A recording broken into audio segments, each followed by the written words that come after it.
الرحمن الرحيم الحمد لله رب العالمين والعاقبة للمتقين والصلاة والسلام على أكرم الأولين والآخرين وعلى آله الطيبين الطاهرين وأصحابه المكرمين المعزمين أما بعد فأعوذ بالله من الشيطان الرجيم بسم الله الرحمن الرحيم إن الذين آمنوا وعملوا الصالحات سيجعل لهم الرحمن ودا صدق الله مولانا العظيم وبلغنا رسوله النبي الكريم ونحن على ذلك من الشاهدين والشاكرين الحمد لله رب العالمين۔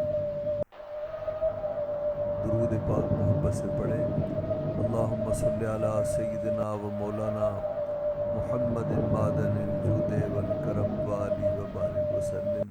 اونچی آواز میں پڑھیں اللہم صلی علی سیدنا و مولانا معدن الجود والکرم والی وبارک وسلم۔ ایک بار پھر پڑھیں اللہم صلی علی سیدنا و مولانا محمد معدن الجود والکرم والی وبارک وسلم۔ صلاۃ و سلام علیک یا رسول اللہ یا نبی اللہ یا حبیب اللہ۔ مکرم علماء کرام، صلحاء اعظام، سادات کرام، میرے دوستوں، بھائیوں اور عزیزوں، آپ نے داعی محفل حضرت مولانا مدد علی قادری عباسی سلمہ ربہ سے سن لیا کہ آج کی محفل کا عنوان حضور سیدنا غوث الاعظم محبوب سبحانی قطب ربانی سیدنا الشیخ عبدالقادر جیلانی رضی اللہ تعالیٰ عنہ کی ذات والا ہے۔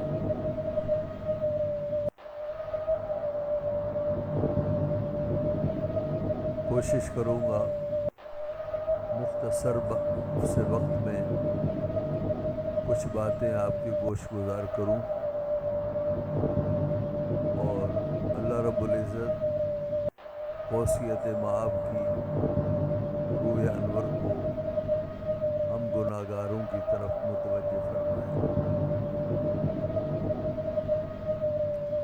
حضور سیدنا غوث اعظم کا نام کیا ہے، کنیت کیا ہے، لقب کیا ہے، کل کتنی عمر پائی، کس سن میں پیدا ہوئے اور کس سن میں آپ نے رحلت فرمائی۔ نام مبارک عبدالقادر ہے، کنیت ابو محمد ہے، لقب بہت سے ہیں، غوث الاعظم بھی ہے، غوث الثقلین بھی ہے، محی الدین بھی ہے، میر میراں بھی ہے، پیر پیراں بھی ہے۔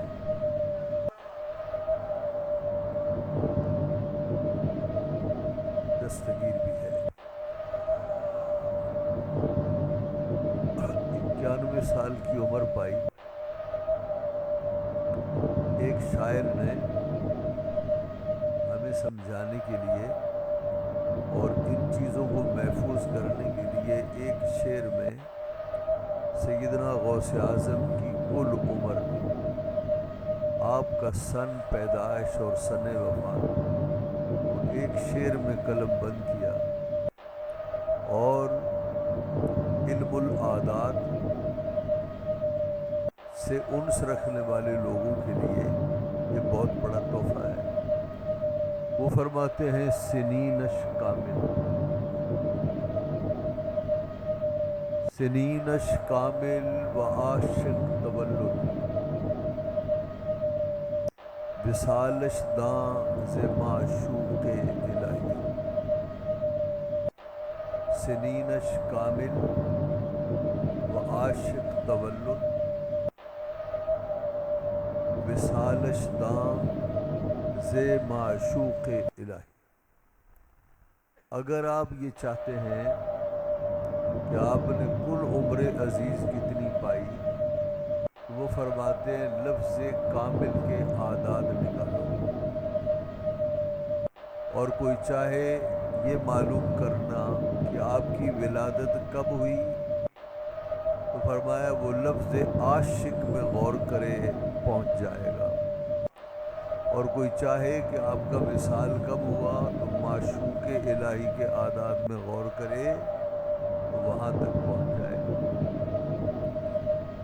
تو فرماتے ہیں سنینش کامل، آپ کی زندگی کے ماہ و سال اگر آپ جاننا چاہتے ہو تو لفظ کامل میں غور کرو۔ غور کریں گے آپ؟ کاف کے ہوتے ہیں علم الاعداد کے اعتبار سے، کاف کا عدد ہے 20، گنتے جائیے گا، اور الف کا ہے 1، کتنے ہو گئے؟ 21۔ میم کے ہیں 40، کتنے ہو گئے؟ اور لام کے ہیں 30۔ تو آپ نے عمر عزیز 91 سال، اس 91 سال کو جاننے کا طریقہ یہ ہے کہ لفظ کامل کو یاد کر لو۔ وہ عاشق تولد، آپ کی ولادت عاشق ہے، لفظ عاشق کے اعداد معلوم کر لو تو آپ جان جائیں گے کہ آپ کس سن ہجری میں آپ کی پیدائش ہوئی۔ عین کے ہوتے ہیں 70 اور الف کا ہوتا ہے 1، 71، اور شین کے ہوتے ہیں 300۔ گنتے جائیں نا آپ، کچھ ڈیوٹی آپ بھی دیں۔ 71 1، شین کے بنتے ہیں 300، تو کتنے ہو گئے؟ 371، اور قاف کا ہے 100۔ تو حضور سیدنا غوث اعظم کی ولادت ہوئی 471 ہجری میں،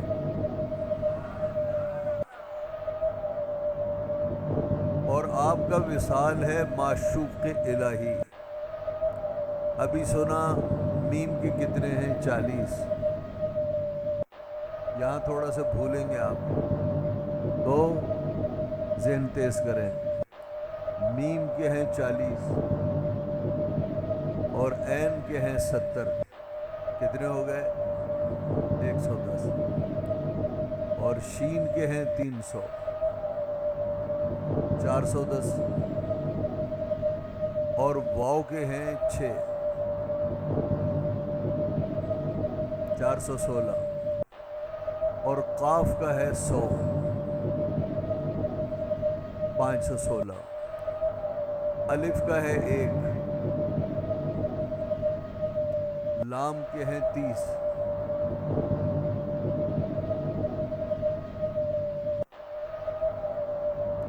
پانچ سو 47، اور یا کے ہیں 10۔ سیدنا غوث اعظم کی وفات ہوئی ہے 557 ہجری میں۔ فرماتے ہیں سنینش کامل و عاشق تولد، وصالش داں ز معشوق الہی۔ حضور سیدنا غوث الاعظم، آپ کا لقب ہے محی الدین، دین کو زندہ کرنے والا۔ اور دین کو زندہ کرنے کے کیا معنی ہے؟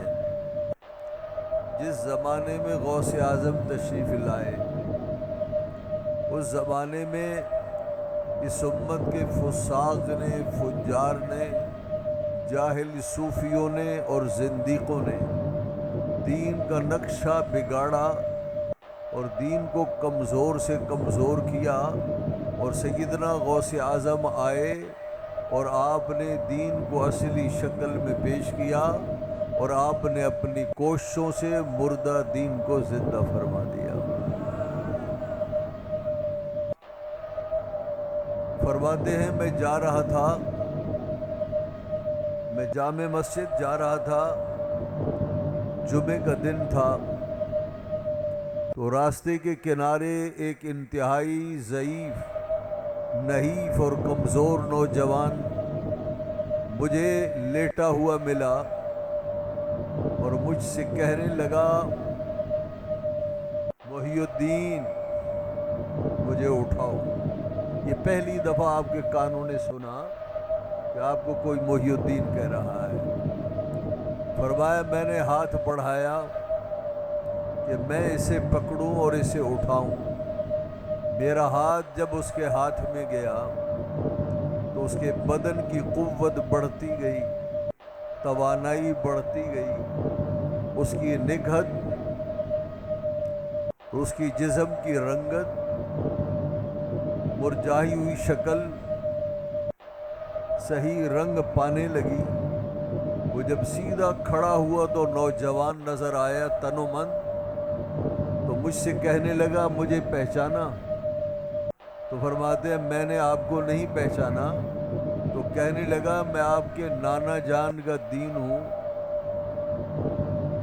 اس امت نے مجھ پر ظلم کر کے مجھے اس حد تک پہنچایا، اللہ رب العزت نے مقدر فرمایا ہے آپ کے ہاتھ پر کہ اللہ آپ کے ذریعے مجھے دوبارہ زندگی بخشے گا۔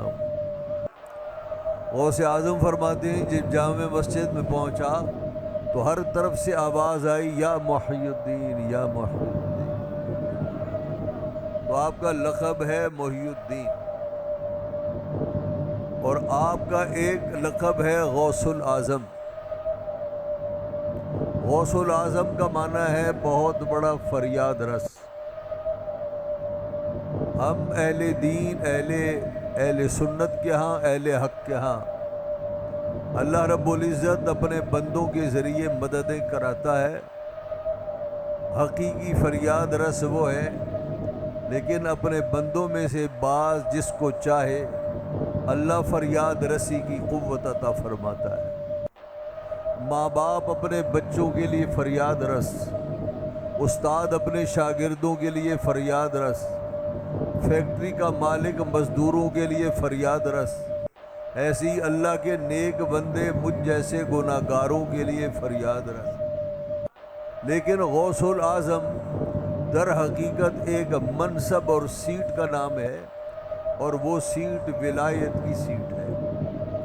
جیسے ہمارے ہاں نظام حکومت میں منصب ہوتے ہیں، ایک صدر ہوتا ہے، وزیر اعظم ہوتا ہے، وزیر اعظم کی کابینہ میں وزیر مملکت ہیں، فل قسم کا وزیر ہے، پھر صوبے میں وزیر اعلیٰ ہے، اس کی کابینہ ہے، پھر دوسرے محکموں کے سیکرٹری ہیں، چیف سیکرٹری ہے، یہ مختلف منصب ہیں، اور ہر منصب والے کی کوئی نہ کوئی ڈیوٹی ہے۔ ایسی ہی ولایت کی اس ریاست میں بھی اللہ نے منصب بنائے ہیں، اور کسی نہ کسی بندے کو اس کے رتبے کے مطابق وہ منصب دیا ہے۔ سب سے بڑا رتبہ اور منصب غوثیت عظمیٰ کا منصب ہے، جس پر ایک نیک بخت انسان کو اللہ بٹھاتا ہے، اور وہ غوث الاعظم کہلاتا ہے۔ غوث الاعظم ولایت کی ریاست میں وہی ہے جو ہماری ریاست میں وزیر اعظم ہوتا ہے۔ جیسے وزیر اعظم کا منصب ریاست میں سب سے اونچا ہے، اسی طریقے سے ولایت کی ریاست میں سب سے اونچا منصب پانے والا شخص غوث الاعظم کہلاتا ہے۔ جیسے وزیر اعظم کا حکم سارے ملک پر رواں ہوتا ہے اور سارے ملک پر اس کا حکم چلتا ہے، غوث اعظم کا ریاست ولایت میں حکم چلتا ہے۔ جیسے کابینہ کا ہر وزیر اعظم کے سامنے جواب دہ ہوتا ہے، تو ولایت کی ریاست میں ہر ولی غوث الاعظم کو جواب دہ ہوتا ہے۔ سیدنا غوث اعظم کو اللہ نے غوثیت عظمیٰ کی سیٹ پر فائز فرمایا، اور غوث الاعظم سب سے اونچا منصب ولایت ہے، تو اللہ رب العزت نے چونکہ سب سے بڑے منصب ولایت پر آپ کو فائز فرمایا، اس لیے آپ غوث العظم کہلاتے ہیں۔ ایک بزرگ سے کسی مرید نے پوچھا تھا کہ حضرت صاحب یہ بتائیں کبھی خضر علیہ السلام سے آپ کی ملاقات ہوئی؟ تو انہوں نے فرمایا کہ ہاں، اتفاق دیکھو یار، آج ہی میری ان سے ملاقات ہوئی۔ توجہ ہے بھائیو، خضر علیہ السلام کا نام تو سنا ہوگا، ایک اللہ کا وہ نبی جس پر ابھی موت نہیں آئی، اور اللہ نے زمینوں، دریاؤں، بر و بحر کے معاملات اس کے سپرد اپنے فضل و عطا سے فرما دیے۔ تو عرض کیا حضور کبھی خضر علیہ السلام سے ملاقات ہوئی؟ فرمانے لگے اتفاق ہے، آج ہی ملاقات ہوئی۔ تو پوچھا حضرت کیا کیا باتیں ہوئیں؟ یہ میری آواز سمجھ میں آ رہی ہے؟ گڑبڑ تو نہیں ہو رہی نا؟ تو حضرت کیا کیا باتیں ہوئیں؟ فرمانے لگے میں نے حضرت خضر سے پوچھا کہ آپ اپنی زندگی کا کوئی عجیب واقعہ بتائیں۔ فرمانے لگے عجیب آدمی ہو، ہماری زندگی عجائبات سے بھری ہوئی ہے، تو میں کون سا عجیب واقعہ سناؤں؟ تو خضر علیہ السلام نے فرمایا چلو سنو، آج رات جو عجیب واقعہ پیش آیا ہے وہ میں بتاتا ہوں، بتائیے۔ فرمانے لگے آج رات میں ایک جنگل سے گزرا، میں نے دور سے ایک ٹیلے کو چمکتا ہوا دیکھا، میں یہ سمجھا کہ یہ چمک دمک نور ٹیلے کی ہے۔ جب میں قریب آیا تو پتہ چلا ٹیلے کا یہ نور نہیں، ایک اللہ کا ولی سویا ہوا ہے، یہ اس کے کمبل کا نور ہے۔ لوگ کہتے ہیں نبی کیسے نور ہوئے؟ تو خضر علیہ السلام نے بتا دیا کہ بے وقوفو، نبی تو نبی ہوتا ہے جو نبی کی غلامی دے، اللہ اس کے کمبل کو بھی نور کا بنا دیتا ہے۔ فرمایا میں آیا تو میں نے دیکھا وہ کمبل کا نور ہے، تو میں سمجھ گیا کہ بہت بڑا آدمی سویا ہوا ہے یہاں۔ میں نے اس کے پاؤں کو پکڑ کے ہلایا، میں نے کہا اٹھو، یاد خدا میں مصروف ہو جاؤ۔ تو انہوں نے کہا میں اللہ کے ذکر میں مصروف ہوں۔ تو خضر علیہ السلام نے فرمایا پھر تو آپ پہنچی ہوئی ہستی ہو، پھر تو میں جنگل والوں میں اعلان کر دوں نا کہ آؤ جنگل والوں، اللہ کے ولی کی زیارت کر لو۔ تو اس نے کمبل اوڑھے اوڑھے کہا حضور پھر میں بھی اعلان کروں گا، جنگل کے لوگوں آؤ نبی کی زیارت کر لو۔ فرمایا وہ اٹھا، اس نے کمبل کو جھاڑا سنبھالا اور مجھ سے کہنے لگا حضور اگر میں آپ کی نگاہوں سے اوجھل ہو جاؤں تو برا نہ منائیے گا۔ خضر علیہ السلام فرماتے ہیں کسی ولی کی مجال نہیں کہ خضر کی نگاہوں سے کوئی اوجھل ہو کر دکھائے، لیکن وہ آسمان ولایت کا ایسا شاہین تھا، ادھر سے کہا اور میری نگاہوں سے اوجھل ہو گیا۔ مجھے اس کی پرواز ولایت پر بڑا تعجب ہوا۔ فرمانے لگے میں آگے بڑھا، میں نے ایک اور چمکتا ہوا ٹیلا دیکھا، جب میں قریب آیا تو پتہ چلا وہ ٹیلا بھی اس کا اپنا نور نہیں، وہ بھی ایک کمبل کا نور ہے۔ فرمانے لگے مجھے آواز آئی قریب مت جانا، میری نیک بندی سوئی ہوئی ہے۔ تو میں نے بی بی سے کہا بی بی اٹھ جاؤ، اللہ کی یاد میں مصروف ہو جاؤ۔ تو وہ کہتی ہیں میں اللہ کی یاد میں مصروف ہوں۔ فرمانے لگے پھر تو ولیہ معلوم ہوتی ہو، تو میں اہل جنگل کو کہوں کہ لوگوں آؤ اللہ کی ولیہ کی خدمت میں حاضری بھرو؟ تو فرمانے لگی پھر میں بھی اعلان کر دوں کہ اے جنگل والوں آ جاؤ اللہ کے نبی کی زیارت کر لو۔ فرمایا یہ بات ہوئی اور وہ بھی اٹھی، اس نے اپنے کمبل کو درست کیا اور کہنے لگی حضور اگر میں آپ کی نگاہوں سے چھپ جاؤں تو برا مت منائیے گا۔ میں نے کہا لو یہ بھی اسی قبیل کی عورت ہے اور یہ بھی اس نے کہا اور میرے ہاتھ سے چھوٹ جائے گی، میری نگاہ سے نکل جائے گی۔ میں نے کہا جاتے ہوئے بتاؤ اس مرد سے تمہارا کیا رشتہ تھا؟ تو فرمانے لگی وہ میرے شوہر ہیں، میں ان کی بیوی ہوں۔ آج جنگل میں اللہ کی ایک مقبول اور نیک بندی کا انتقال ہوا تو اللہ رب العزت نے ہم میاں بیوی کو جنازے کے لیے اور قبر اور کفن وغیرہ کی اہتمام کے لیے ہمیں بھیجا۔ رات ہمیں جنگل میں آئی تو ہم جنگل میں سو گئے۔ فرمایا یہ کہا اور وہ خاتون بھی میری نگاہوں سے اوجھل ہو گئی۔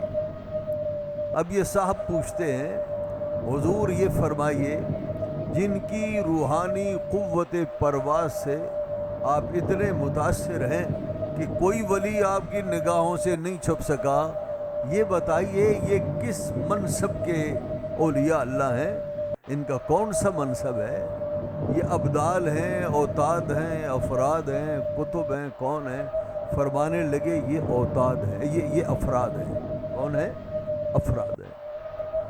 تو میں نے کہا یہ بتائیے یہ افراد مرید کس کے ہیں؟ یہ فیض انہیں کس سے ملتا ہے؟ تو وہ فرمانے لگے حضور غوثیت مآب شہنشاہ بغداد سیدنا عبد القادر کے یہ غلام ہیں۔ تو میں نے سوچا سبحان اللہ، جب غلاموں کی پرواز ایسی ہے تو آقا کی پرواز کیسی ہے؟ یہ غوث العظم ہے، منصب غوثیت کے مالک ہیں، اور منصب غوثیت پر فائز ہو کر آپ نے رتبہ پایا غوث العظم کا۔ حضرات محترم ایک بات اور، سیدنا غوث اعظم نے، غوث اعظم کہاں کے تھے؟ گیلان کے۔ کہاں کے تھے؟ صوبہ گیلان کے تھے۔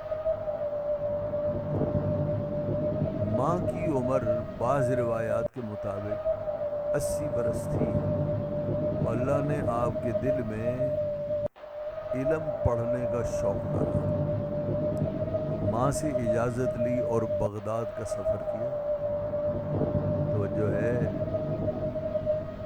توجہ ہے نا؟ بغداد کا سفر کیا، کیا کرنے کے لیے؟ صاحب کشف۔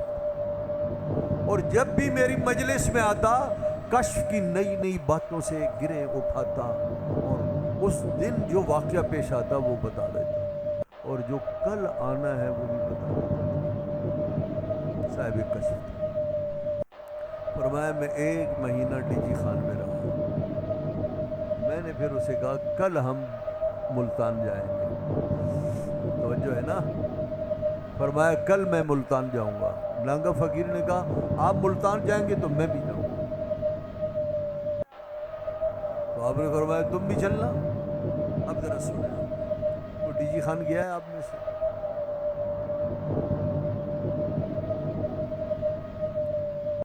اگر آپ ڈی جی خان جائیں تو ڈی جی خان سے ملتان آتے ہوئے بیچ میں دریا آتا ہے، پل کراس کر کے پھر آدمی ملتان کی طرف جاتا ہے۔ اس زمانے میں کہ پیر صاحب لکھ رہے ہیں ڈیرہ غازی خان سے ملتان جانے کا طریقہ یہ تھا کہ دریا سے کشتی کے ذریعے عبور ہوتا تھا، کشتی پار لگاتی تھی اور وہاں ٹانگے کھڑے ہوتے تھے، لوگ ٹانگوں پر بیٹھ کر غازی گھاٹ اسٹیشن پر جاتے تھے جو 4-5 کلومیٹر دور ہے، وہاں سے پیسنجر جاتی تھی ملتان۔ یہ طریقہ تھا۔ پھر میرے علی شاہ صاحب نے بھی یہی سفر کیا۔ ملنگا فقیر صاحب پیر صاحب فرماتے ہیں جب ہم کشتی میں بیٹھے نا اب اس کا کشف جاگنا شروع ہوا۔ اس نے کہا کچھ دیر کے بعد کنارہ آئے گا، ٹانگیں اور بگیوں کی لائنیں کھڑی ہوں گی، آپ جائیں گے ریلوے اسٹیشن تک بگی پر اور یہ فقیر جائے گا پیدل، لیکن ملتان میں گاڑی کا سفر ایک ساتھ ہوگا۔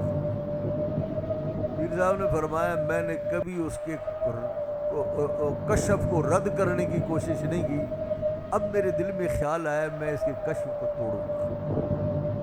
تو میں نے کہا تو بنگی پر کیوں نہیں بیٹھے گا، میں تجھے پیسے دوں گا اس کے۔ اس نے کہا نہیں، یہ اللہ کو منظور ایسے ہی ہے، اس لیے کہ آپ غوث پاک کی اولاد ہیں نا، محبوب خدا ہیں، اس لیے آپ جائیں گے بکی پر، میں تو خادم ہوں، خادموں کا کام پیدل چل رہا ہے، میں پیدل جاؤں گا۔ پیر صاحب نے کہا میں اس کا کشف دوں۔ فرماتے جب ہم دریا کے کنارے اترے تو میں نے اس کا ہاتھ پکڑا، میں نے کہا چل بیٹھ بگی پر۔ اس نے کہا آپ سید ہیں، پہلے آپ بیٹھیں گے پھر میں بیٹھوں گا۔ پیر صاحب فرماتے جب میں بیٹھنے لگا اس سے پہلے ایک بندہ اور بیٹھ گیا، میں نے کہا پیچھے آ جا، جانے تک 3 بندے اس کے پہلے بیٹھ گئے۔ اب یہ جس بگی کی طرف جاتا اس سے پہلے لوگ بیٹھے ہوئے نظر آتے۔ پیر صاحب فرماتے میں اس کا کشف توڑ نہیں سکا، پھر ایسا ہی ہوا ہم سارے کہ سارے بگی پر سوار اور فقیر پیدل آ رہا۔ اگلا کشف کیا تھا؟ اگلا کشف یہ تھا کہ ٹرین کا سفر اکٹھا ہوگا، ایک ساتھ کریں گے۔ پیر صاحب فرماتے ہیں ہم اسٹیشن پہنچ گئے، ہم جیسی گاڑی میں بیٹھے کچھ دیر کے بعد سائرن بجا، گاڑی چل رہی ہے، گاڑی ہلی پھر رک گئی اور تقریباً 1 گھنٹہ کھڑی رہی۔ کیا ہے؟ انجن میں کوئی فالٹ ہے، فالٹ کوئی نہیں پکڑا گیا، 1 گھنٹے کے بعد چلتی گاڑی۔ اب کیسے چلی؟ فالٹ دور ہو گیا ہوگا۔ فرماتے ہیں جیسی ٹرین چلی تو پیر صاحب فرماتے ہیں فقیر رہ گیا پیچھے، وہ آیا گاڑی پر سوار ہوا، اس نے کہا السلام علیکم، فقیر آ گیا۔ 2 کشف بتائے، دونوں توڑنے کی کوشش کی، ایک بھی نہیں ٹوٹ سکا۔ پیر صاحب فرماتے ہیں میں نے اس کا ہاتھ پکڑا، میں نے کہا چل بیٹھ میرے ساتھ اور یہ بتا تجھے اللہ نے یہ انعام کیسے بخشا، یہ نعمت تیرے پاس آئی کیسے؟ توجہ ہے؟ اس نے کہا حضور میں پولیس میں سپاہی تھا، ہے نا محمد بدنام، میں پولیس میں سپاہی تھا اور ہمارا کام تھا جیل سے عدالت میں ملزم کو لے جانا اور سماعت کے بعد واپس جیل میں لے آنا۔ اب بھی ہے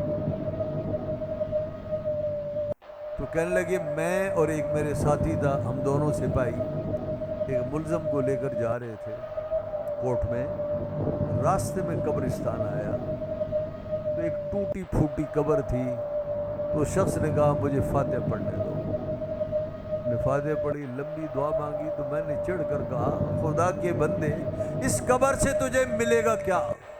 میرا بھی بخشا کر رہا اور اپنا بھی، یہ قبر جیسے باہر سے ٹوٹی پھوٹی ہے اندر سے بھی اس کا حال ایسے ہی پتلا ہے۔ تو بیچارے نے جلدی جلدی دعا مانگی اور لے کر چل دیا۔ وہ ننگا فقیر کہتا ہے پھر کیا ہوا، میں رات کو سویا، میری قسمت کا ستارہ چمک اٹھا، میری سوئی قسمت جاگ اٹھی، میں سن رہا ہوں منادی کی آواز، لوگو چلو غوث اعظم کے دربار کی طرف، غوث اعظم کا دربار لگا ہے، چلو غوث اعظم کے دربار کی طرف۔ آوازیں دی جا رہی، میں وہاں سے اٹھا اور میں بھی دربار غوث اعظم میں پہنچا۔ حضرت جس دربار میں تھے بڑی 4 دیواری تھی، اونچی قلعہ نما، اور بڑا پھاٹک تھا، گیٹ تھا، اس کے اوپر ایک ڈنڈے والا بزرگ بیٹھا ہوا تھا اور جو جا رہا تھا اس سے شناخت مانگ رہا تھا۔ مجھ سے کہا تو کیسے آیا؟ انہوں نے کہا غوث اعظم نے بلایا ہے۔ کہا ہر کسی کو نہیں بلایا ہے، جس کا لسٹ میں نام ہے اسے بلایا، اپنا نام بتا۔ نام بتایا تو اس نے کہا تیرا لسٹ میں نام نہیں ہے، جا۔ میں نے اصرار کی کوشش کی، قریب تھا کہ وہ مجھے مارتا، اندر سے ایک بابا بھاگتا ہوا آیا، اس نے کہا یہ میرا بندہ ہے، اسے غوث اعظم کے پاس جانے دو۔ وہ بابا جی مجھے لے گئے اور مجھے غوث اعظم کی خدمت میں سامنے بٹھا دیا۔ بابا جی نے کہا حضور یہ پولیس مین ہے، یہ بگڑا ہوا آدمی ہے، نگاہ کرم فرما دیں، اس کی دل کی دنیا سنوار دیں۔ بس غوث اعظم نے نگاہ فرمائی، نگاہ فرمائی۔ جب میں صبح اٹھا تو میرے دل اور میرے زبان پر نور کے چشمے جاری تھے۔ یہ غوث اعظم سے مجھے ورثہ ملا، اور وہ بزرگ مجھے گیٹ تک چھوڑنے کے لیے آیا۔ میں نے کہا بابا جی آپ کا بڑا احسان، ذرا تعارف تو کرائیں، آپ ہیں کون؟ فرمانے لگے میاں تعارف کرا کر کیا کرے گا، قبر تو ہماری ٹوٹی پھوٹی ہے لیکن تیرا کام ہم نے کر دیا۔ معلوم یہ ہوا کہ بڑے سے بڑا بگڑا ہوا ہو، غوث اعظم کی نگاہ آج بھی اگر اس پر پڑ جائے تو اس کی دنیا اور دین دونوں سنوار دیتے ہیں۔ وآخر دعوانا الحمدللہ رب العالمین۔ لیے تجارت کے لیے، نوکری کے لیے، دین کا علم پڑھنے کے لیے بغداد کا سفر۔ جب وہاں گئے بغداد میں، اللہ والوں کی اولاد تھی، ان کی نگاہ تھی، باطن صاف تھا، عاجزی انکساری تھی۔ یہ جو علم ہے کبھی انسان کو متکبر بنا دیتا ہے، اور یہی علم بسا اوقات تواضع اور عاجزی کی بنا پر اوج سریہ تک پہنچا دیتا ہے۔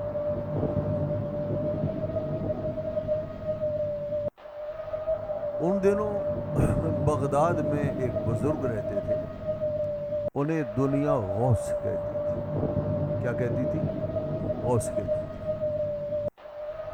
ان کی خاص کرامت یہ تھی کہ جب وہ مجلس میں آتے تھے اور جاتے تھے تو نہ آتے ہوئے انہیں کوئی آنکھ دیکھ پاتی، نہ جاتے ہوئے کوئی آنکھ انہیں دیکھ سکتی۔ وہ جب مجلس میں آتے، اچانک بیٹھنے والوں کو اسٹیج پر اپنے جسم کے ساتھ محسوس ہوتے، اور جب غائب ہوتے تو اچانک غائب ہو جاتے، انہیں آتے جاتے کوئی نہیں دیکھتا۔ یہ ان کی خاص کرامت ہے۔ تو جس مدرسے میں غوث اعظم نے پڑھا ہے، تو یہ تین دوست تھے، تین ساتھی تھے، یہ تینوں اس غوث کی زیارت کے لیے گئے۔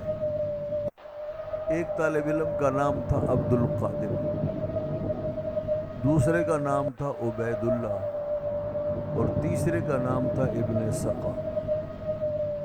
یہ تین طالب علم اس غوث کی خدمت میں گئے زیارت کے لیے۔ ابن سقا نے کہا ایسے سوالات کروں گا کہ غوث کو چکرا دوں گا، غوث کو چکرا دوں گا۔ عبید اللہ نے کہا کہ میں بھی پوچھوں گا، دیکھوں گا کیا جواب دیتے ہیں۔ وہ جو عبد القادر تھا نا طالب علم، اس نے کہا معاذ اللہ، میں اولیاء اللہ کا امتحان لوں، اللہ مجھے اس سے بچائے۔ میں ان کی زیارت کے لیے اس لیے جا رہا ہوں، میں دیکھوں ان کا مجھے فیض کتنا ملتا ہے۔ یہ تینوں گئے، توجہ چاہیے بھائی۔ یہ تینوں وہاں پہنچے تو دیکھا وہ جو غوث کا منصب ہے، جگہ ہے، وہ خالی پڑی۔ کچھ دیر کے بعد اچانک وہ جلوہ افروز ہوئے، آتے ہوئے کسی نے نہیں دیکھا، اچانک وہ اسٹیج بھر گیا آپ کے وجود سے۔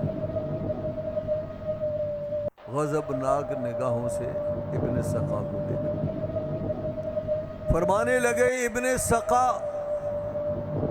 تو یہ کہتا ہے میں ایسے سوالات کروں گا کہ غوث کو چکر آ جائے گا؟ سن تیرے سوالات یہ ہیں، اور سن تیرے ایک ایک سوال کا جواب یہ ہے۔ اپنا انجام بھی سن لے، تو کتے کی موت مرے گا۔ کس کی موت مرے گا؟ کتے کی موت۔ عبید اللہ اس کے راوی پھر فرماتے ہیں کہ میری طرف اس غوث نے متوجہ ہو کر کہا تو بھی ہے تو گستاخ، لیکن تیری گستاخی کم ہے، تو کہتا ہے میں سوالات کروں گا، دیکھوں گا کیا جواب دیتے ہیں۔ تیرے سوالات یہ ہیں، ان کے جوابات یہ ہیں، اپنا انجام سن لے، دین پڑھے گا، برکتوں سے محروم ہو جائے گا، ساری زندگی پیسے گننے میں تیرے گزرے گا۔ اور اے عبد القادر، تو کہتا ہے میں اس لیے جا رہا ہوں، میں دیکھوں گا کہ اس ولی اللہ کا فیض مجھے کتنا مل رہا ہے۔ عبد القادر تجھے مبارک ہو، وہ دن زیادہ دور نہیں، تو منبر پر کھڑے ہو کر روئے زمین کے اولیاء اللہ کو مخاطب کرے گا اور کہے گا قدمی حاضی علی رقبت کل ولی اللہ، عبد القادر کا یہ قدم روئے زمین کے ہر ولی کے قدم گردن پر ہے، میں یہ دیکھ رہا ہوں۔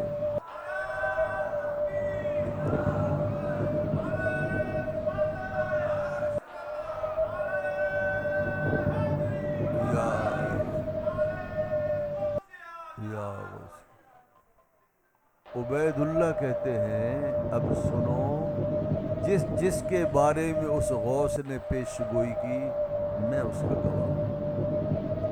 ابن ثقاب پڑھ گیا، فارغ ہو گیا، بڑا ذہین آدمی تھا، اسے دنیا نے اپنے کندھوں پر بٹھایا، وہ دین کا بڑا مناظر تھا، عیسائیوں اور یہودیوں سے مناظرہ کرتا تھا، کئی عیسائی علماء کو ہرایا۔ ایک بار عیسائی بادشاہ کے دربار میں اس نے مناظرہ کیا اور عیسائی راہب کو چاروں شانے چت کر دیا۔ تو بادشاہ نے کہا بہت ذہین ہے، آپ کچھ دن میرے مہمان بن کر رہے۔ اس بادشاہ کے پاس وہ مہمان ٹھہرا، اس کی لڑکی بڑی خوبصورت تھی، شہزادی، اس پر نظر پڑی، فرشتہ ہو گیا، اب یہ جانے کا نام نہ لے۔ بادشاہ نے کہا مجھے اپنی ابن ثقال بادشاہ سے کہا اپنی دامادی میں مجھے قبول کیجیے۔ اس نے کہا ایسے نہیں قبول کروں گا، ہمارے ہاں شرط یہ ہے کہ دولہا بھی عیسائی ہونا چاہیے، ہم عیسائیوں کے علاوہ کسی کو نہیں دیتے۔ تو اس نے کہا میں عیسائیت قبول کرنے کے لیے تیار ہوں۔ لڑکی کو حاصل کرنے کے لیے وہ بے دین ہو گیا اور اس کے جسم میں ایسی بیماریاں ظاہر ہوئیں، کوڑے کرکٹ پر اس کی لاش کو پھینکا گیا اور کتے سے زیادہ عبرتناک اس کا انجام دنیا نے دیکھا۔ عبید اللہ کہتا ہے میرے لیے کیا فرمایا تھا، تو دین تو پڑھے گا، برکتوں سے محروم ہوگا، ساری زندگی نوٹ اور پیسے گننے میں تیرے خرچ ہوں گے۔ فرماتا ہے کہ میں فارغ ہوا تو میں گورنمنٹ کا وزیر خزانہ بنا اور ساری زندگی خزانے گننے میں گزرے، پڑھنے پڑھانے سے محروم ہو گیا۔ عبید اللہ کہتا ہے میں اس کا گواہ ہوں، میں شیخ عبد القادر جیلانی کی مجلس میں بیٹھا تھا کہ انہوں نے منبر پر کھڑے ہو کر میرے سامنے اعلان کیا اور فرمایا قدمی حاضی علی رقبت کل ولی اللہ، عبد القادر کا یہ قدم روئے زمین کے ایک ایک ولی کی گردن پر، اور اولیاء زمانہ نے اپنی گردنیں غوث پاک کے قدموں کے آگے جھکا دی۔ غوث اعظم نے فرمایا سب سے پہلے ہماری آواز پر جس ہستی نے لبیک کی وہ غیاث الدین کا بیٹا ہے، جس کو دنیا خواجہ غریب نواز معین الدین چشتی اجمیری کہتی۔ یہ نوجوان ہیں، خراسان کی پہاڑیوں میں محو عبادت ہیں، غریب نواز خراسان سے کبھی نکلے بھی نہیں۔ تو غوث اعظم نے فرمایا انعام میں میں نے ہندوستان کی ولایت اس کے سپرد کر دی۔ غریب نواز نے تو دیکھا بھی نہیں تھا ہندوستان۔ کیا ایک سوال پیدا ہو، وائرلیس کا دور تو تھا نہیں، ٹیلی فون بھی نہیں تھا، موبائل بھی نہیں تھا، ریڈیو ٹی وی بھی نہیں تھا، چینل بھی نہیں تھا۔ وہ ٹیکنالوجی جو دنیا میں ایک آن میں آواز کسی انسان کی پہنچا دے ایجاد نہیں ہوئی تھی، صدیوں بعد ہوئی۔ تو غوث اعظم نے بغداد میں بیٹھے بیٹھے سارے ولیوں کے کانوں تک اپنی آواز کیسے پہنچا دی، اور اولیاء اللہ نے یہ آوازیں سن کیسے لی، اور پھر سنی تو غوث اعظم کو ترتیب کیسے معلوم ہوئی کہ سب سے پہلے گردن کس نے جھکائی، بعد میں گردنیں کس نے جھکائی، غوث پاک کو کیسے معلوم ہوا؟ غوث پاک کو ایسے معلوم ہوا۔ یہ سائنسی جتنی کارنامے ہیں یہ تو آج کی بات ہے، 100 سال کے اندر کی بات ہے۔ صدیوں پہلے اللہ نے اپنے اولیاء کو جو روحانی قوتیں عطا فرمائیں، سائنس ان کی روحانی قوتوں کے آگے گھٹنے ٹیکتی نظر آتی ہے۔ اللہ اپنے اولیاء کو فراست کا نور عطا فرماتا ہے۔ کیا عطا فرماتا ہے؟ فراست کا نور عطا فرماتا ہے۔ حضور فرماتے ہیں اتقوا فراست المومن فإنه ينظر بنور اللہ، مومن کی فراست سے ڈرو، وہ اللہ کے نور سے دیکھتا ہے۔ تو سیدنا غوث اعظم نے جس نور فراست سے ایک ایک ولی کو دیکھا، اسی نور فراست سے آواز بھی پہنچائی، اور ان اولیاء اللہ نے جو نور فراست کے مالک تھے اسی نور فراست سے اس آواز کو سنا، اور غوث اعظم نے اسی نور فراست سے جانا کہ سب سے پہلے کس نے گردن جھکائی، بعد میں کس نے گردن جھکائی۔ آپ سمجھ رہے ہیں بات؟ توجہ ہے بھائی؟ نور فراست کیا ہوتا ہے؟ نور فراست دل کی آنکھ کو کہتے ہیں۔ کس کو کہتے ہیں؟ ایک ہوتی ہے سر کی آنکھ اور ایک ہوتی ہے دل کی آنکھ۔ دل کی آنکھ وہ ہے اندھیرے میں بھی دیکھتی ہے، اجالے میں بھی دیکھتی ہے، قریب سے بھی دیکھتی ہے، دور سے بھی دیکھتی ہے۔ یہ آنکھیں ہوں تو بھی دیکھتی ہے، اور ماتھے والی آنکھیں چہرے کی نہ ہوں تو بھی دیکھتی ہے، قریب سے بھی دیکھتی ہے، دور سے بھی دیکھتی ہے۔ اللہ اپنے اولیاء کو فراست کا نور عطا فرماتا ہے۔ فراست کی نور کی مثال دوں آپ کو؟ آپ کو نیند آ رہی ہے؟ توجہ ہے؟ توجہ ہے بھائی؟ سست نظر آ رہے ہیں آپ کو۔ آگے بڑھوں بھائی یا بریک لگاؤں؟ فراست کا نور بھی ہوتا ہے۔ فراست کے نور کا کیا مطلب ہے؟ دل والی آنکھ، دل والی آنکھ۔ یہ اللہ ہر کسی کو نہیں دیتا، کسی کسی کو دیتا ہے۔ میں ایک مثال دیتا ہوں۔ ہمارے یہاں ایک کتاب ہے الریاض النظرہ، جو حضرات عشرہ مبشرہ کے فضائل پر لکھی گئی ہے۔ اس میں ایک واقعہ ہے کہ حضرت مولا کائنات مولا علی نے خواب دیکھا کہ آپ مسجد نبوی میں جا رہے ہیں اور نبی پاک صلی اللہ علیہ وسلم فجر کی نماز جماعت سے پڑھا رہے ہیں۔ مولا علی فرماتے ہیں میں نے خواب میں دیکھا حضور کے پیچھے میں نے نماز پڑھی،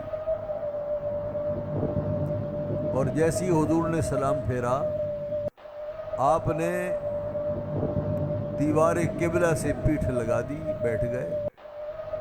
دروازے میں ایک سیاہ فام کالے رنگ کی کنیز آئی اور اس کے ہاتھ میں کھجوروں کا ٹوکرا تھا۔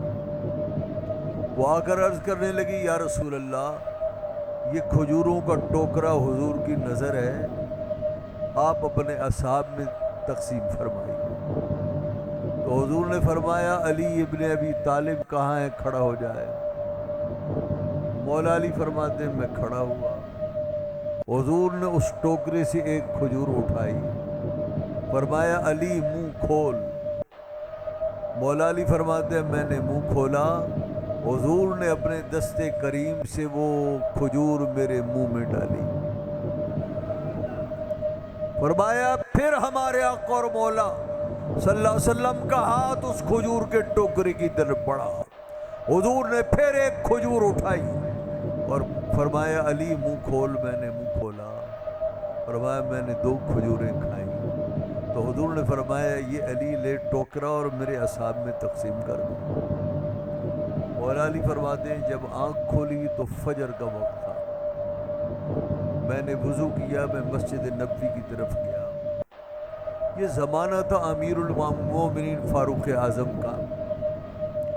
سیدنا فاروق اعظم مسجد نبوی میں فجر کی نماز پڑھا رہے ہیں۔ فرمایا میں نماز میں شامل ہوا، فاروق اعظم نے سلام پھیرا تو میں نے دیکھا دیوار قبلہ کے ساتھ آپ ٹیک لگا کر بیٹھ گئے۔ کچھ دیر کے بعد سیاہ فام لڑکی کو میں نے مسجد نبوی کے دروازے میں داخل ہوتے دیکھا اور اس کے ہاتھ میں کھجوروں کا ٹوکرا تھا۔ یہ خواب نہیں ہے، بیداری ہے۔ اس نے آ کر کہا امیر المومنین یہ کھجوریں ہیں، یہ ان لوگوں میں تقسیم کیجئے۔ تو حضرت فاروق اعظم فرماتے ہیں این علی ابن ابی طالب، یہ علی کہاں ہے؟ علی ابن ابی طالب۔ تو مولا علی کھڑے ہوئے، فرمایا میں یہ رہا۔ فرمایا علی قریب آؤ، توجہ سے سننا۔ فاروق اعظم نے ٹوکرے کی طرف ہاتھ بڑھایا، کھجور نکالی، فرمایا علی منہ کھولو۔ مولا کائنات نے منہ کھولا تو فاروق اعظم نے ان کے منہ میں کھجور کا ایک دانہ ڈالا۔ اس کے بعد دوبارہ پھر ہاتھ ٹوکرے کی طرف بڑھا، کھجور نکالی، فرمایا علی پھر منہ کھولو۔ میں نے منہ کھولا، میرے منہ میں کھجور کا دانہ ڈالا۔ پھر فرمانے لگے ان لوگوں میں یہ کھجوریں تقسیم کر دو۔ تو مولا علی فرماتے ہیں میں نے کہا حضور تیسری کھجور بھی کھلا دیجئے۔ تو حضرت فاروق اعظم نے فرمایا علی اگر رات کو اللہ کے محبوب تجھے تیسری کھجور کھلاتے تو اے علی میں بھی تجھے تیسری کھجور کھلا دیتا۔ حضور نے صرف تجھے 2 کھجوریں کھلائیں، اس لیے میں نے بھی صرف تجھے 2 کھجوریں کھلائیں۔ مولا علی فرماتے ہیں امیر المومنین خواب تو میں نے دیکھا تھا، پتہ آپ کو کیسے چلا؟ تو آپ نے فرمایا یا علی المومن ینظر بنور اللہ، علی تجھے معلوم ہونا چاہیے جو مومن ہے وہ اللہ کے دیے ہوئے نور سے سب دیکھ لیتا ہے۔ معلوم ہوا اللہ اپنے اولیاء کو فراست کا نور عطا فرماتا ہے، اس نور فراست سے غیب کی چیزیں جان لیتا ہے۔ غوث اعظم کو بھی اللہ نے فراست کا نور دیا تھا۔ ایک بات حضرت داتا گنج بخش علی حجویری رضی اللہ عنہ نے کشف المعجوب میں لکھی، توجہ ہے، فرماتے ہیں ایک بزرگ، یہ جو ایشیائی ریاستیں ہیں نا پاکستان اور یاغستان اور سمرقند و بخارا، یہ جو ایشیائی ریاستیں ہیں، کسی ریاست میں وہ تبلیغ کے لیے تشریف لے گئے، کسی ایسی وادی میں پہنچے جہاں سخت سردی تھی، اس ولی اللہ کی پاؤں پھٹ گئے، یہ ایڑیاں نا، ایڑیاں پھٹ گئیں اور اتنی پھٹ گئیں کہ ان سے خون بہنے لگا۔ تو ان کے ساتھ ایک جماعت تھی مبلغین کی، اور یہ سارے ان کے مرید تھے، ان میں ایک سیٹھ بھی تھا، اس نے اون کی چادر پہنی ہوئی تھی۔ اس کے دل میں خیال آیا کہ اگر چادر کا پیس کاٹ کر میں اپنے مرشد کے پاؤں کی پٹی کروں تو بڑا سکون ملے گا، مجھے دعائیں دیں گے۔ اگلے لمحے خیال آیا پاؤں ہے ٹھیک ہو جائے گا، چادر خامخواہ خراب ہو جائے گی، انہوں نے اپنا خیال ملتوی کر دیا۔ یہ سفر ہوتا رہا، منزل پر جب پہنچے تو حضرت نے واز فرمایا، اور واز کے بعد لوگوں نے سوالات کرنا شروع کیے، تو وہ سیٹھ صاحب بھی کھڑے ہو گئے۔ توجہ سے سنیے گا۔ اس نے کہا حضور الہام ربانی میں وسوسے شیطانی میں کیا فرق ہے؟ الہام کہتے ہیں کہ اللہ اچھی کوئی بات اپنے بندے کے دل میں ڈال دے، یہ ہے الہام ربانی۔ اور شیطانی وسوسہ کیا ہے؟ شیطان اس کے دل میں کوئی بات ڈال دے۔ تو سیٹھ نے پوچھا حضور یہ فرمائیے وسوسے شیطانی میں اور الہام ربانی میں کیا فرق ہے؟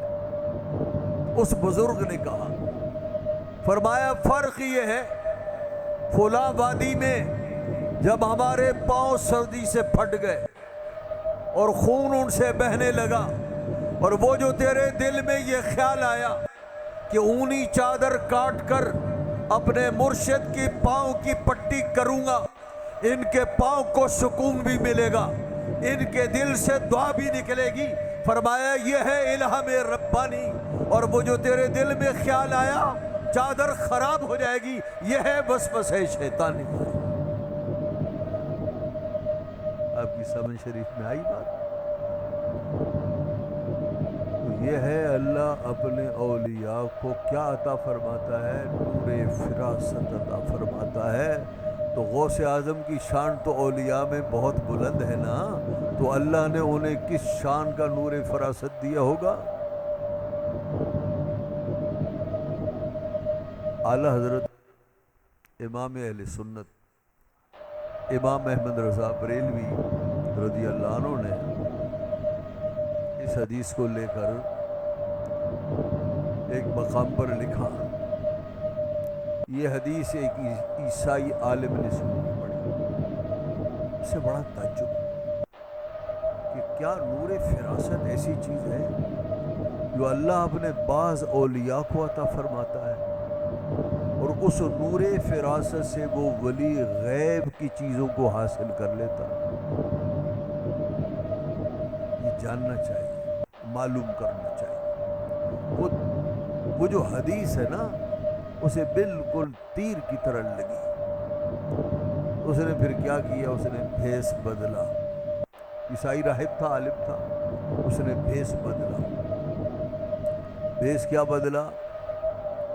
اپنے کپڑوں کے اوپر جبہ پہنا، سر کے اوپر دستار سجائی، اور ہاتھوں میں عصا لیا، اور شیخ المشائخ بن کر پوری دنیا گھوما اس حدیث کا مطلب معلوم کرنے کے لیے۔ لیکن اس نے کیا کام کیا؟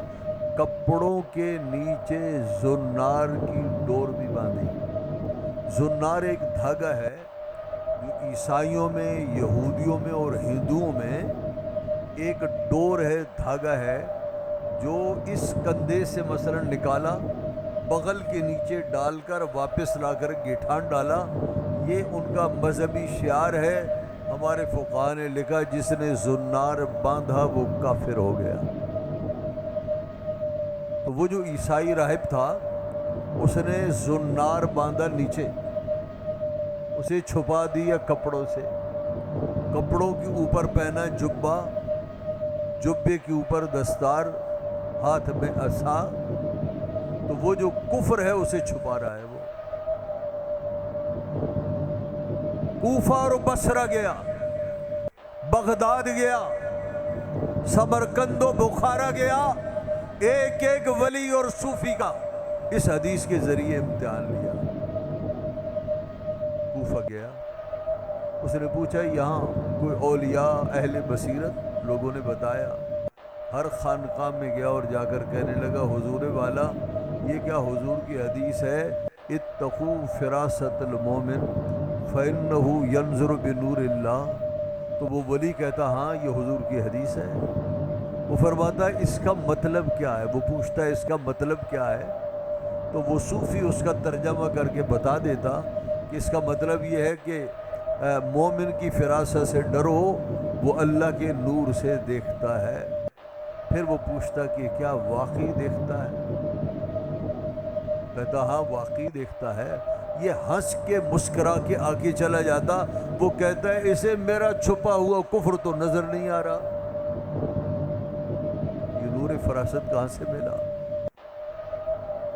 کوفہ گیا، بصرہ گیا، سمرقند و بخارا گیا، بغداد کا رخ کیا، درجنوں دسیوں صوفیوں سے اس حدیث کا مطلب پوچھا، لیکن کسی ایک کے مطلب بیان کرنے سے مطمئن نہیں ہوا۔ اور اس نے کہا جس صوفی کو میرا زنار نظر نہ آئے اس کے پاس خاک نور بصیرت ہے، نور فراست ہے۔ آخر بغداد گیا، کسی سے پوچھا بغداد کا بڑا عالم و صوفی کون ہے؟ تو لوگوں نے کہا جنید بغدادی سے بڑا کوئی شیخ نہیں۔ اور حضرت جنید بغدادی غوث اعظم کے اوپر کے مشائخ میں سے ہیں۔ یہ حضرت جنید بغدادی کی مسجد میں پہنچا، الحمدللہ میں نے اور مولانا مدد علی صاحب نے جنید بغدادی کے قبر کی زیارت کی ہے۔ وہاں یہ پہنچا، اب واز فرما رہے ہیں۔ واز کے بعد یہ کھڑا ہو گیا، اس نے کہا شیخ میرے ایک سوال ہے۔ فرمایا پوچھ۔ کہنے لگے کیا یہ حضور کی حدیث ہے اتقوا فراست المومن فإنہ ینظر بنور اللہ؟ آپ نے فرمایا ہاں حضور کی حدیث ہے۔ اب وہی اکڑ کے بولا، کہنے لگے اس کا مطلب کیا ہے؟ تو جنید بغدادی نے فرمایا اس کا مطلب یہ ہے کہ زنار کو توڑ، کفر کو چھوڑ، میرے نبی کا تو کہ غلامی قبول کر لے۔ اس نے کہا لا الہ الا اللہ محمد الرسول اللہ، میں قربان جاؤں آپ کے نور فراست پر۔ لیکن حضور یہ بتائیے میں جن اولیاء اللہ کی پاس ٹھوکریں کھائی ہیں، کیا ان میں سے کسی کے پاس نور فراست نہیں؟ تو آپ نے فرمایا اللہ کی قسم تو جس کے پاس گیا اللہ نے انہیں بھی نور فراست سے نوازا تھا۔ تو کہنے لگا پھر مجھے جواب کیوں نہیں دیا؟ فرمایا جواب اس لیے نہیں دیا کہ اللہ رب العزت نے تیری ہدایت میرے ہاتھ پر مقدر فرمائی تھی، اس لیے کسی نے جواب نہیں دیا، میں نے جواب دیا۔ اللہ اپنے اولیاء کو فراست کا نور عطا فرماتا ہے، تو پھر غوث اعظم کیوں نہ معلوم کر سکیں، کیوں نہ اپنی آواز سنوا بھی سکیں اور یہ جان بھی سکیں کہ سب سے پہلے لبیک کس نے کہی، سر کس نے جھکایا۔ خواجہ غریب نواز کو ہندوستان نہیں دیکھا تھا، سیدنا غوث اعظم کی دعاؤں نے انہیں ہندوستان پہنچایا، اور آج انہیں دنیا سلطان الہند کہتی ہے، ولی الہند کہتی ہے۔ حضرت سیدنا غوث اعظم نے اس نیاز بندی کے بدلے میں انہیں ہندوستان کی سلطنت و ولایت عطا فرمائی، تو حضرت خواجہ غریب نواز کو اس مقام تک جو پہنچایا تو حضور سیدنا غوث اعظم نے پہنچایا۔ مزرعے چشت و بخارا و عراق و اجمیر، کون سی کشت پہ برسا نہیں جھالا تیرا۔ ایک بات توجہ ہے، مجھے یہ بتائیے سیدنا غوث اعظم کہاں کے تھے؟ ایران کے گیلان۔ کہاں پڑھنے کے لیے گئے؟ بغداد گئے۔ کتنے سال پڑھا؟ 12 سال۔ اور پڑھانے کے بعد پھر پیری مریدی شروع کر دی، 35 سال پڑھایا۔ کتنے سال پڑھا؟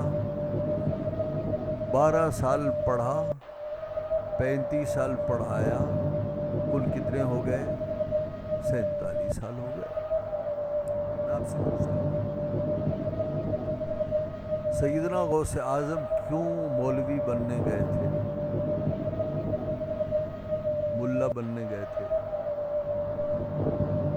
دینی مدرسے میں غوث اعظم مولانا بننے، عالم بننے کیوں گئے تھے؟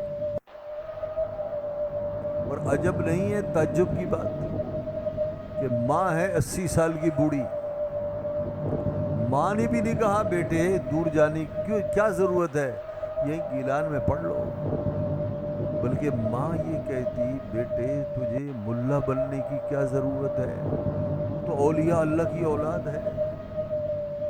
تیرا باپ حضرت موسیٰ جنگی دوست اللہ کا ولی، تیرا نانا عبداللہ سومئی اللہ کا ولی، اور بیٹے تیری ماں اللہ کی ولیہ، تیری پھپھی اللہ کی ولیہ، اور بیٹے تجھے معلوم نہیں تو مادرزاد اللہ کا ولی ہے.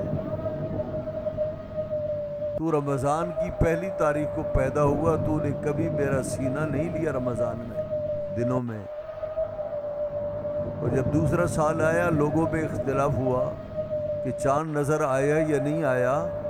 جب لوگوں میں اختلاف ہوا اہل گیلان میں، تو کسی نے کہا لڑو مت، سیدوں کے ہاں ایک ایسا بچہ صاحب کرامت پیدا ہوا ہے جو رمضان کے دنوں میں ماں کا دودھ نہیں لیتا، معلوم کرو اس نے ماں کا دودھ پیا ہے یا نہیں پیا. پتہ چلا نہیں پیا، تو آپ کی اس کرامت کی بنا پر آپ کا سارا قصبہ روزے سے اٹھا. بیٹے تو اللہ کا ولی ہے مادرزاد.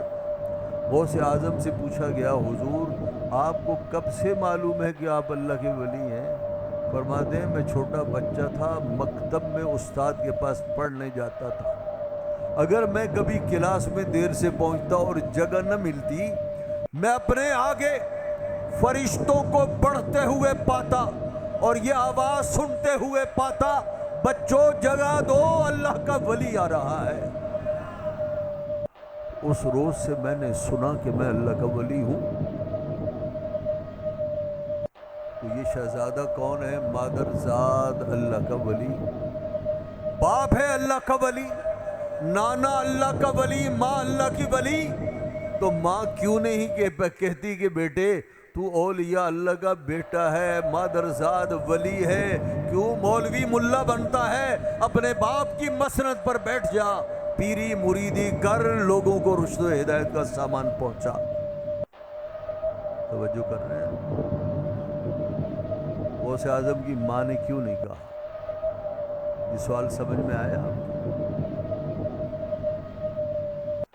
ماں نے نہیں کہا بیٹے اور اتنا دور بغداد جا رہا ہے تو پڑھنے کے لیے؟ تو مادرزاد ولی ہے، اولیاء اللہ کا بیٹا ہے، ولیوں کا بیٹا ہے، اپنے باپ کی مسند سنبھال، تجھے مولوی ملا بننے کی ضرورت نہیں. ماں نے بھی نہیں روکا، غوث اعظم بھی نہیں روکے. معلوم یہ ہوا کوئی مادرزاد ولی بھی ہو تو اللہ رب العزت نے اس ولایت کی راہ میں کچھ ایسے دروازے رکھے ہیں جن پہ لگے ہیں تالے، اور وہ تالے تب کھلتے ہیں جب اس کے پاس علم کی کنجی ہو. معلوم یہ ہوا مادرزاد ولی بھی ہو تو کچھ راہیں اللہ بند کر دیتا ہے، وہ علم کے بغیر وہ راہیں نہیں کھلتی. سمجھ شریف میں آ رہی ہے آپ کی بات؟ غوث اعظم کے ماننے والوں، صرف ساری زندگی لنگر اور 11ویں کھانے میں گزارو گے یا سیدنا غوث اعظم کی تعلیمات کو بھی اپناؤ گے؟ غوث اعظم پر ہمیں ناز ہے ناز، اور یہ بھی ہے کہ غوث پاک قیامت کے دن ہماری شفاعت فرمائیں گے. لیکن صرف 11ویں کھانے سے شفاعت ہو جائے گی؟ قیامت کے دن ہو غوث پاک کے آپ قدم پکڑ لیں اور کہیں حضور میں آپ کا مرید، نگاہ کرم فرمائیے. غوث اعظم پوچھ لے کہ تیرے مرید ہونے کی دلیل، تو جواب میں آپ کہیں حضور ساری زندگی میں نے 11ویں شریف کھائی. غوث اعظم اس دلیل کو مان لیں گے؟ فرمایا اچھا میرے نام کا لنگر کھانا بھی میرے مرید ہونے کی دلیل ہے؟ اور غوث اعظم فرما دے تو میرا مرید نہیں. میرا مرید وہ نہیں ہے جو 11ویں کھائے، میرا مرید وہ ہے جو 11ویں کو حلال کرے. یہ پہلیاں تو نہیں بوجھ رہا ہوں نا، آپ خاموش بیٹھے. غوث اعظم اگر فرما دیں میرا مرید وہ